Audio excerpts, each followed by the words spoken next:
So today we are going to start on with the topic buyback of shares. So buyback of shares means when a company purchases its own shares which is sold earlier, it is termed as buyback of shares.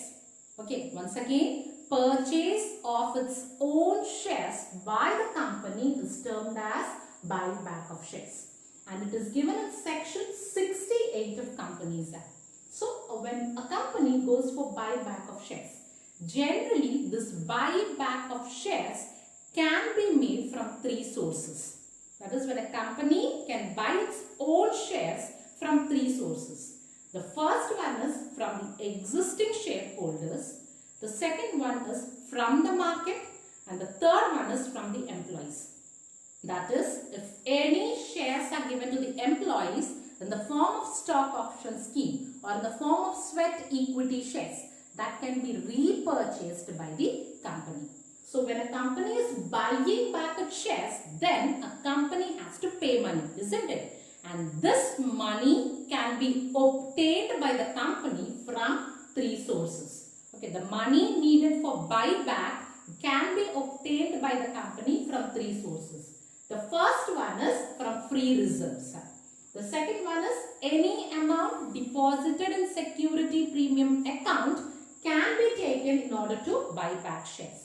And the third one is if any amount has been gained from previous issue, that amount can be used by the company for buyback. Okay, clear?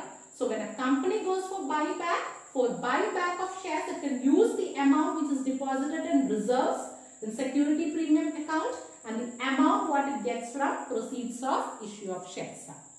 And if this buyback of shares decision is taken by a company, then what the company has to do is it has to arrange a meeting, and in that meeting the company has to clearly state the existing facts of the company, and it should also state the reason for which it is buying back the shares. And in the meeting, it should also specify the number of shares the company is going to buy and the amount from which it is going to buy back that shares. That should be specified clearly in the meeting. Okay. So once after that is completed, it has to follow certain formalities. So in order to buy back shares, a company has to follow certain formalities. The first one is authorized in articles. So if in articles of association a statement is stated that a company can buy back its shares, only then a company can go for buyback of shares. The second one is when any special resolution is passed in the company, then in that special resolution a company can go for buyback of shares. And the third one is declaration of solvency. So company which wants to buy back its shares, it has to make a report of solvency. As I have already mentioned, declaration of solvency is a report which states that all the debts of the company has been cleared and no debts are due. And if at all any debts are due, it will be cleared off from the assets of the company. So a statement stating that fact is generally termed as declaration of solvency. So once again, so if a company wants to buy back shares, it has to fulfill three conditions. The first one is it should be mentioned in the articles of association. The second one is special resolution is to be passed. And the third one is declaration of solvency is to be made. But there are certain exceptions to this condition. That is, if a company wants to buy back, I told you they have to follow these three conditions. But under certain exceptions, it need not follow these three conditions. What are the exemptions is? The first one is when buyback is authorized by the board of directors, it need not follow the first three conditions. And the second one is when buyback of shares is according to the rules and regulations which is mentioned by SEBI, it need not follow the first three conditions. And the third one is when buyback of shares is for shares which are fully paid up, then the three conditions need not be followed. And the fourth one is when buyback is 10% or less than the total paid up equity share capital, then the company need not follow the first three conditions. Clear? Okay. So coming to the next one, duties fulfilled by company after buyback. That is, once a company buy back its own shares, what are the certain duties a company has to follow? The first duty is it shall not further issue the same shares for a period of 6 months. So what does it mean is when a company buys back its own shares, that shares which is bought should not be further issued to any other parties for a period of 6 months. And it is mentioned in section 68 subsection 8.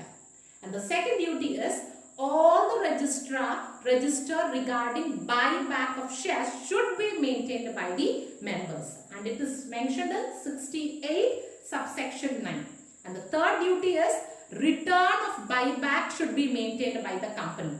And it is mentioned in section 68 subsection 10. And the fourth one is the return which is maintained by the company should be submitted to the registrar of companies as well as SEBI. And it is clearly stated in section 68 subsection 10.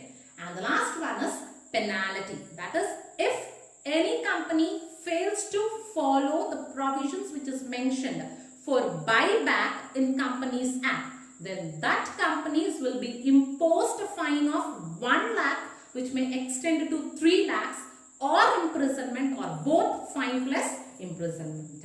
Clear? And come to the next one, prohibitions for buyback. So under certain conditions, company, even though fulfills all the conditions, it will not be allowed to buy back its shares which are previously issued. So what are the prohibitions? The first one is when any default is made by the company in repayment of deposits or interest for 3 years. That is, for continuous 3 years, if a company fails to repay deposits or repay interest to the shareholders, then it cannot buy back its shares. And the second prohibition is when any company fails to submit annual returns for continuous 3 years, then it will not be allowed to buy back its shares. And the third prohibition is when a company fails to file declaration of solvency. So, if this declaration of solvency report is not submitted by the company to the registrar of companies, then a company cannot go for buyback of shares. And the next one is if any default is made by the members in paying dividend, then a company cannot go for buyback of shares. And the last condition is default in financial statement. If any misfault or if any cheating is made in preparing the financial statements and filing the financial statements, then a company cannot go for buyback of shares. This is regarding buyback of shares. I hope everything is clear. Thank you.